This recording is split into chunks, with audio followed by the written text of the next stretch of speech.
Good evening, everybody. Big news from the EU, where there has been an anti-corruption scandal and a police investigation into some MEPs, some of the top politicians in Europe.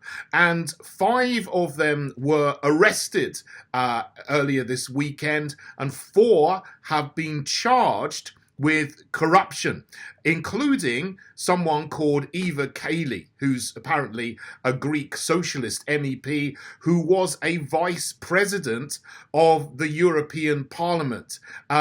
16 MEPs in total have been investigated, but so far only 4 have been charged. There may be more arrests and more charges to come to other MEPs. So we'll carry on monitoring the situation. It's no surprise to anybody who is looking in to the club of New World Order politicians, the establishment club, that there is massive corruption in politics all over the Western world.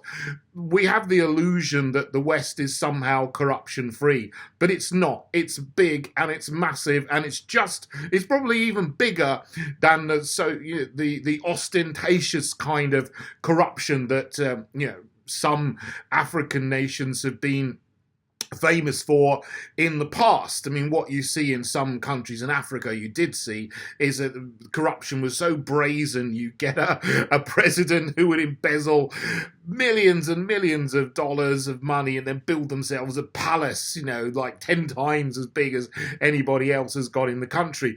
But in the West, corruption happens in a different way.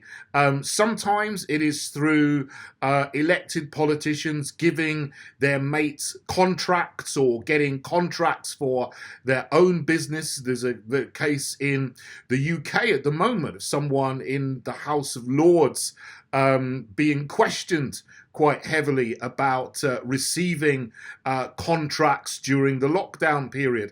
But this case in the European Union, the EU Parliament, seems to be that some of the MEPs had brazenly and openly received bribe money from Qatar in order to influence their decisions in the European Parliament. And in the investigation and the reports that I'll put a link to below, police say they have seized 600,000 euros in cash from the people that they are investigating. This is huge, and it blows open a whole corruption ring in the EU Parliament. It's not just going on in the EU Parliament, it's probably happening in most parliaments across the Western world. May this corruption be exposed, and may all the people who are ripping off the taxpayers who they're supposed to be serving be put in jail for what they've done.